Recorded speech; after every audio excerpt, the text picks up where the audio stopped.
And we are live, and we're live again. It's an overload of superb people today. We are overwhelmed by. So we've had people in the UK, we've had people from Australia, and now we have Kristen. Whereabouts in the world? You're on the other side of the pond. I'm on the other side of the pond. Whereabouts are you, Kristen? I am in Indianapolis, Indiana. So if you're familiar with the Indy 500, yeah, that's right around the corner from where I am. Yeah. Do they make a lot of noise, those cars? Oh, they do. They do. Yeah. So yeah. it's very strange seeing the race with no people. I mean, they weren't allowed to have any fans. So. No. Well, I've actually been to Indianapolis, believe it or not, once. Yeah. That's exciting. Yeah. Not to go to the. This is so silly. Not to go to the Indy 500 to see an accountant. Can you believe it? Sounds fun. To see an accountant. Really? In Indianapolis? In Indianapolis, yeah. So it was a few years ago. I was trying to get a business off the ground in the States. And somebody said, there's this fantastic accountant, lawyer, I can't remember. You need to see him, and you need to go and see him in Indianapolis, and he'll set it all up for you. And so I did. I went to Indianapolis.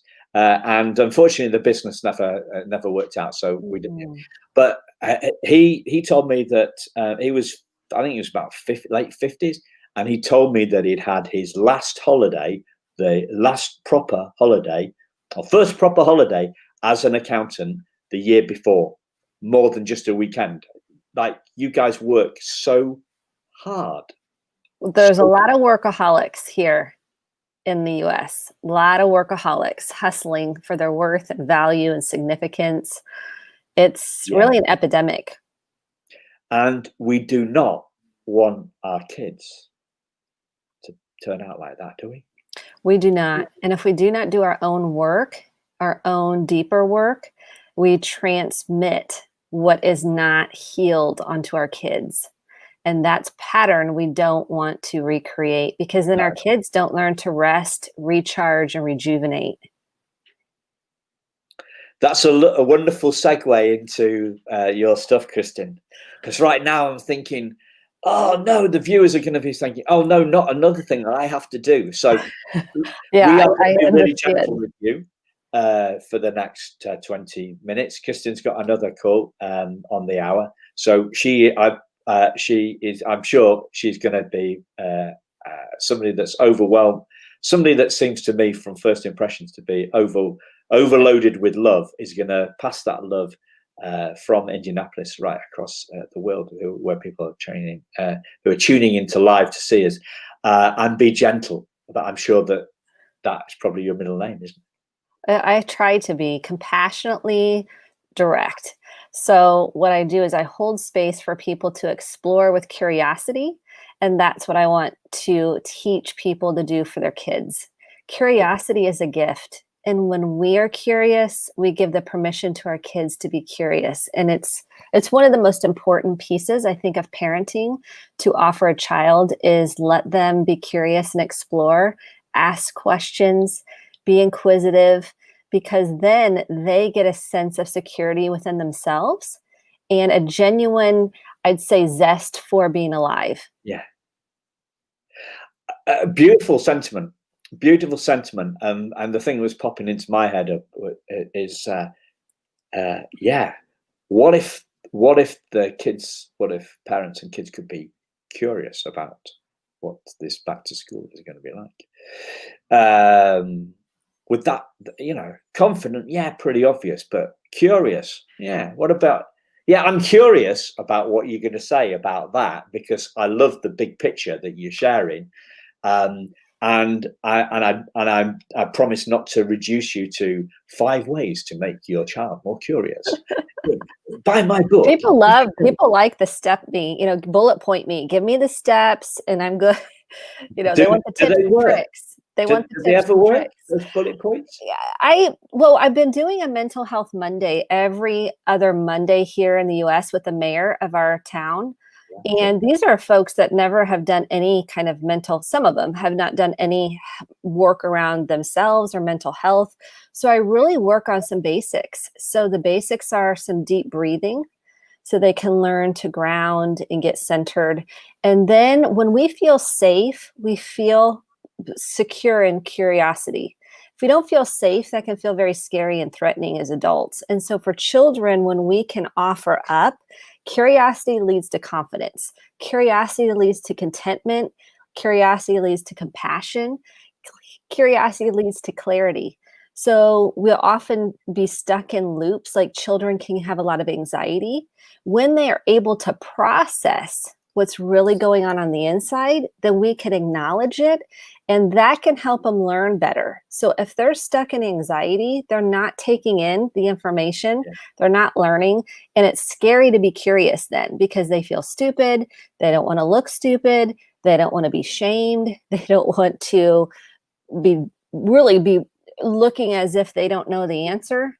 And so then that shuts down that curiosity, and now they're shut down internally. So really, curiosity is a huge piece of what I help people to do. And in terms of stepping it, first I work on the breathing.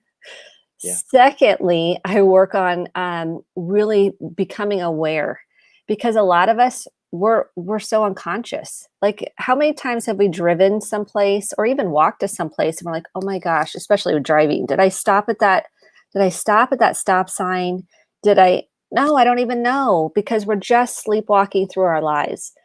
And when we can encourage curiosity within ourselves, we encourage it within our children, and they feel safe enough to question, to ask questions, to explore emotionally, to, really say why. Because, when they start asking us questions and we're busy, we're like, I've got 20 things to do.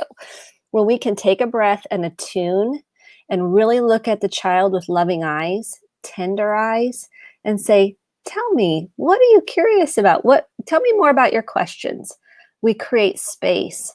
And whether we're a parent, a teacher, a grandparent, a friend, a neighbor, when we create that space for people to feel safe enough to tell us what's really going on, or what they're questioning, or what they're scared about, what a place to create security. And if we all did that, and then we acknowledged what the child shared with us, that helps them make transitions. That helps them feel safe enough to make transitions, because transitions are hard.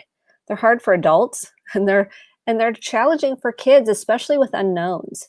So getting curious and explaining what maybe to expect helps the nervous system settle.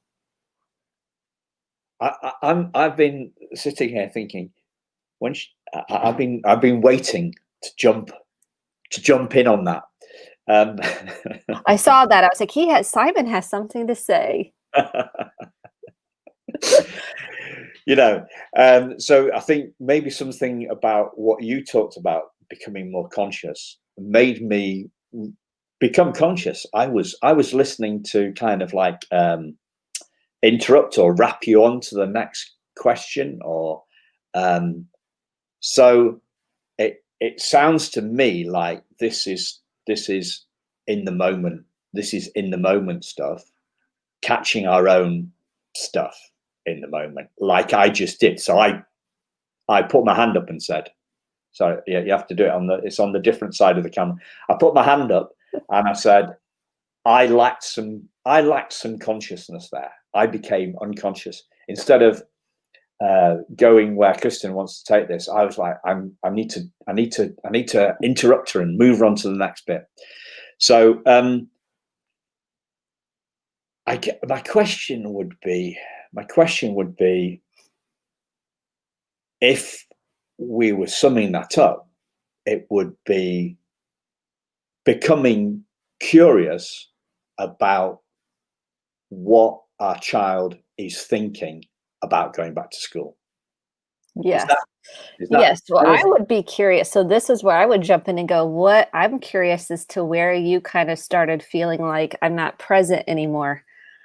You know how you said I was thinking about the next question? So I saw myself nodding. Yes. Like, oh yes, come on. Time's up. We're running. We got to get this. We've got to get this going. Because I normally actually, I get my wife kind of like pulls me up on being too slow to talk to stuff. too slow to get the words out. But as a host, I'm nodding you along. You've told me you've got another client. We've only got 50 minutes. So, and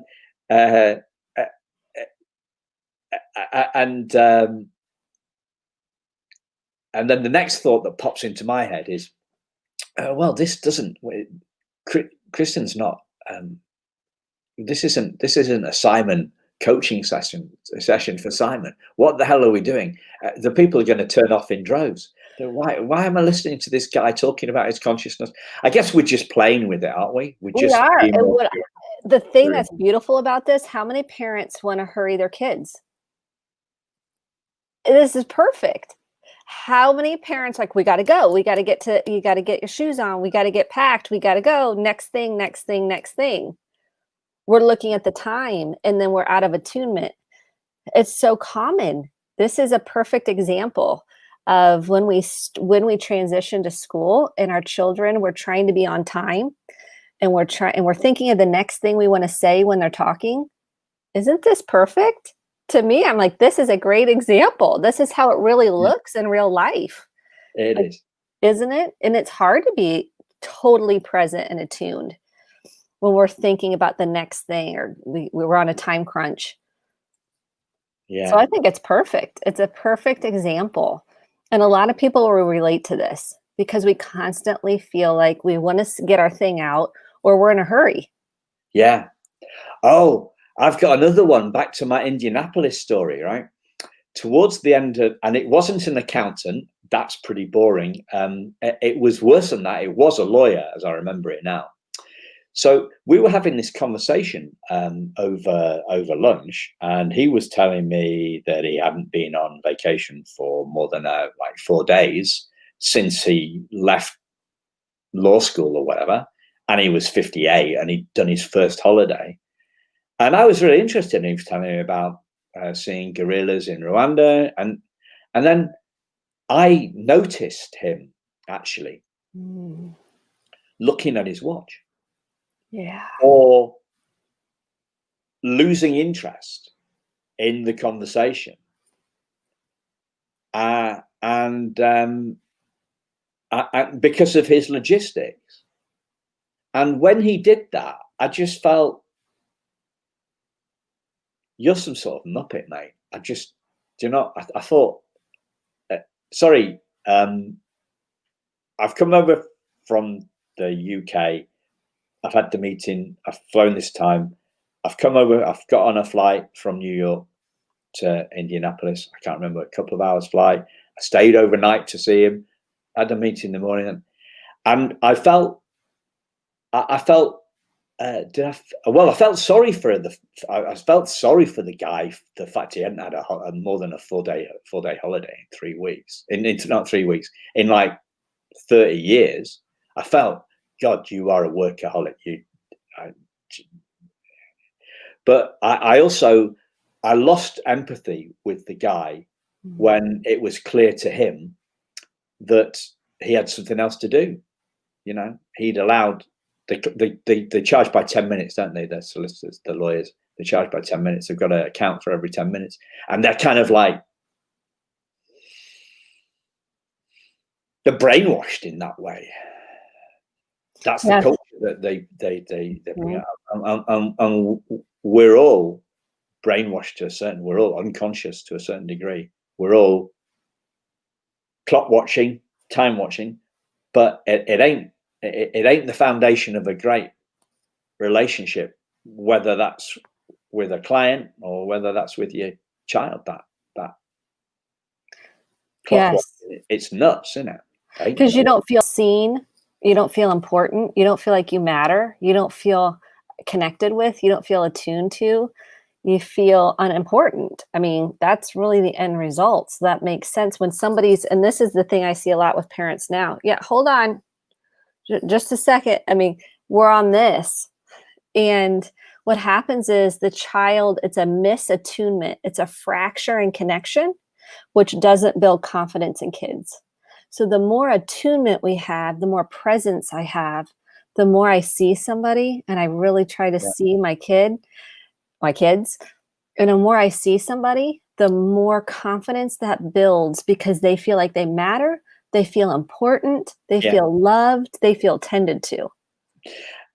And can I put the two things together? Because I love putting things together. But I can feel this, 3,500 miles away, right? I can feel this grounding. I can hear this grounding, and I can hear you dropping into that space. And I just wanted to come up because I've done, like you, I've done done my own work, and my own work led me to do the work I do with kids. I would guess it has done for you to a certain degree. Yeah, Absolutely.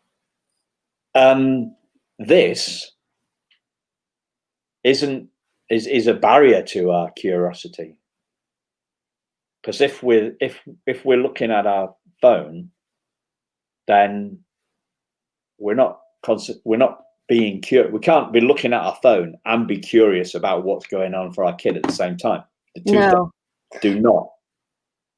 And I can't see their face. So when I saw your face, I can watch your eyes. I can watch your facial expressions. I can watch your breath. I can watch your smile, which masks now can make it a little harder, but I can still see in someone's eyes. I can see their breath. And when I am fully attuned to my child, there's no greater gift that you can possibly give another human being than your 100% attention to them. And it's hard to do. This is work. It's important we look at someone's face, your child's face, and really connect with them. Look at what's going on with them. So if I'm on my phone, how does this feel right now? Okay, Simon. Yeah, okay. I mean, you would probably feel totally differently about me. Yeah. Well, but it's in the experience, isn't it? And the thing is, so I'm looking at my camera, right? So I'm looking at my camera, so you are that, it's the opposite side, right? So your nose, okay, the center of your face is about aligned with the center of my computer, and you are about 3.5 inches lower down. Your nose is 3.5 inches below my camera. I'm looking into my camera now. Do you feel that I'm looking at you? That's an interesting point you make, because do I? Yeah. It doesn't feel too much different, but I do know it feels very different for a lot of people. So when I look in the camera, it feels very different than when I'm looking at you. But in order to attune to you, because you're in front of me and you're important to me, it does feel, it's hard to connect with you then if I'm looking at the camera. I'm just going to do a little bit more experiment here. So I'm looking at your eyes now. Your eyes now. Is that better? Let me just check in with my body, which is what I'd invite everybody to do. Check in with your body, check in with your felt sense. Yeah. Okay, now look at the camera and let me see the difference. Now I'm looking at the camera. Yeah, the camera is a difference. Which one do you lose attunement with me when you look at the camera? Oh, okay. Now this is in danger of going too much into detail here, but I feel that you've created enough space so that I can go either way. I prefer to be looking at you, yeah, but I'm more actually bothered about your reaction. So I want you to be comfortable. So I'm just intrigued as which works better, when I'm looking up or when I'm looking at you in the eyes? I still feel connected either way. Okay. Because I feel your energy. So it is, though, when you're looking at a child, and let's say you're looking through a FaceTime or you're looking through a camera, when you're talking to them, you're going to miss. Like if I look in the camera, there is a sense of connection probably on your side. I'm missing cues, though, when I do that. I'm going to miss cues of their eye contact, their breath, their facial expressions. That's what makes it hard over cameras, because I'm missing the important cues of attunement. Okay. And what I teach a lot is attunement. And I love this experiment. So you can try it on. You can check in your nervous system. Now I'm looking in the camera, the difference between the two. Well, I could tell, yeah. Mhm. It works better for me when Mhm. you've been looking at me in the eye most of the 23 minutes we've been on. You've been looking at the eye, and that's worked better. I could feel you shifting to look at the camera, and for me, it's way better when I'm looking at you in the eyes. When the other way around, as an experiencer. It is. And Yeah. so this is important about building confidence with our child. It's the number one thing I teach. It is the absolute number one thing I teach with confidence is curiosity. When I can lead with self-regulation and curiosity with my child, I create connection, which creates confidence, which creates its security. That's what confidence is. It's feeling secure in the world. It's okay to have your own thoughts, feelings, and opinions. It's safe to do that. And it's okay for you to tell me the truth. I can handle it. I'm not going to shame you. I'm not going to judge you. I'm not going to tell you all the ways you're wrong. I'm going to hold space for you to process them. And it's the number one piece I teach. And it's something most of us didn't get because our parents didn't know this. They didn't know, put everything down. Now you may say, give me a minute and then come back. You're going to turn your body to your child. No phone, no doing the dinner, even if it's for 1 minute. Look at him in the eyes and say, sweetie, I really care about you and I want to hear what you have to say. How are you feeling? Or what do you want to tell me? Or whatever it is. And then you're going to say, thank you so much for sharing that with me. Thank you for sharing that. That's what builds confidence. And doing it consistently, not every now and again. It's a consistent way you show up with your child. And it's something that we didn't get. And what a gift. And I not only with my kids, but I try to do this intentionally with anybody that's in front of me. You do matter to me and you are important and your feelings matter. So I'm going to be completely attuned, and it takes a lot of energy and it's worth it. It would rehab so much in this world if we were taught how to do this and felt safe to do it. Yeah. It's a lot. I know it's a lot Well, to take in and digest. I love everything that you've said. I'm just going to take. I've got a slight difference of opinion on the fact that it's hard. Because to me, it's the most natural thing. Because you've done your work. For people that have had a lot of trauma, you think, yeah, and haven't, it can feel very hard. Just because I work with a lot of trauma and people that have had severe neglect, abuse, it is hard because they think they're doing it. They think I am looking, but they're really not. It's vulnerable to look at someone in the eyes. It's very vulnerable. So for some, it comes naturally, and this is no big deal. For others, it is hard, and I don't want to. I really do want to honor that. Yeah. It is work, and it is work even for me because I'm busy. I got stuff going on, and for me to just put the phone down, I have to be super intentional. Yeah. Very intentional because we have a lot going on. We have a lot in our head. To be present with someone takes a lot of energy, especially our kids.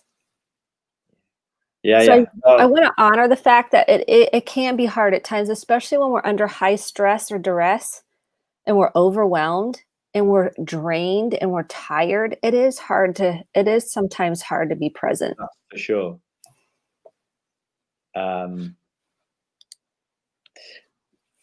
I was just, I see we're up against the clock again. Yeah, we are. Here we are, full circle. So, where can people find out more about you, Kristen? So you can go to Kristen, KRISTEN, Boice.com. There's plenty of free information. There's a free journal if you want to really work on this piece of just attunement and building confidence with your kids. It's a free kind of journal guide, if you will. I also have a Close the Chapter podcast, and I have 71 episodes all about this work free. And then on Instagram and Facebook, you can go to Kristen D. Boice, and I'm right there with a lot of free content. Okay, so what I'm going to do is I'm just going to put the so people can see it, Kristen, with the D. With the D in there. With the D in. And so if you and check out the podcast. I'm going to listen to your podcast too. Thank you, Simon. I'm a big podcast fan because I only read. I mean, I'm listening to stuff out, a couple of hours a day in the car and stuff when I'm walking the dog, because you can listen and do other stuff. I only read when I'm on holiday, so I'm a big fan of podcasts. So can I get a link to your podcast off your site? You can. There's a link under the podcast, and you can just copy and paste it there. So if you go to kristendboice.com, it's right there. And it's on iTunes and any podcast platform. Just close the chapter. Yeah. Okay. Brilliant. Thank you so much, let's speak Simon. again soon, yeah? Yes, I was so grateful for this opportunity. It was a joy to speak with you. Thank you to everybody that tuned in. Yeah. And I hope you have a wonderful rest of your day. Thanks a lot. Yeah. Lovely to speak with you. Lovely to speak with you. Bye, Simon.